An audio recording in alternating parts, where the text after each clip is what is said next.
తిరుమల తిరుపతి దేవస్థానం ఈవోగా శ్యామలరావు బాధ్యతలను చేపట్టారు. అనంతరం ఈవోగా పనిచేసే భాగ్యం దక్కడం నా అదృష్టమని తెలిపిన ఈవో ఈ అవకాశాన్ని కల్పించిన సీఎం చంద్రబాబుకు ధన్యవాదాలను తెలిపారు.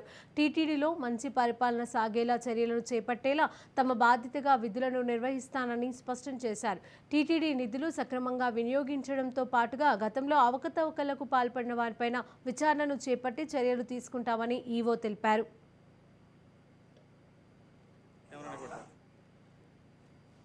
దేవాలయానికి ఇంత పవిత్రమైన దేవాలయానికి ఎగ్జిక్యూటివ్ ఆఫీసర్గా ఇలాంటి దేవాలయాన్ని మేనేజ్ చేస్తున్న టిటిడికి ఎగ్జిక్యూటివ్ ఆఫీసర్గా రావడం అనేది నా అదృష్టం కింద భావిస్తున్నాను.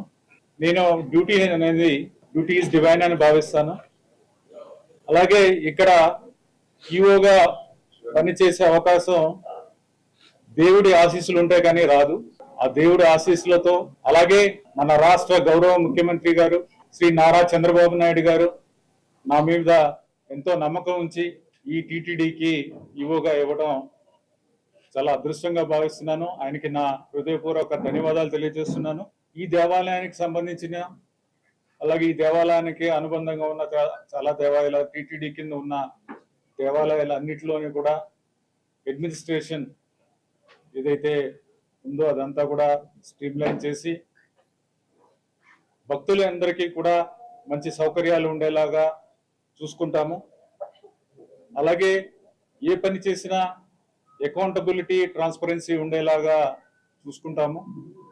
మీకు అందరికీ తెలిసిందే ఈ దేవాలయము richest Hindu temple in the world.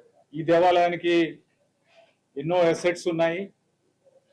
అలాగే భక్తుల నుంచి కూడా కోట్లాది రూపాయల కానుకలు వస్తూ ఉంటాయి. ఇవన్నీ మేనేజ్ చేయాల్సిన బాధ్యత టీటీడీకి ఉంది. అలాగే as executive officer I have very big responsibility. ఇలాంటి దేవాలయానికి ఇంత పవిత్రమైన దేవాలయానికి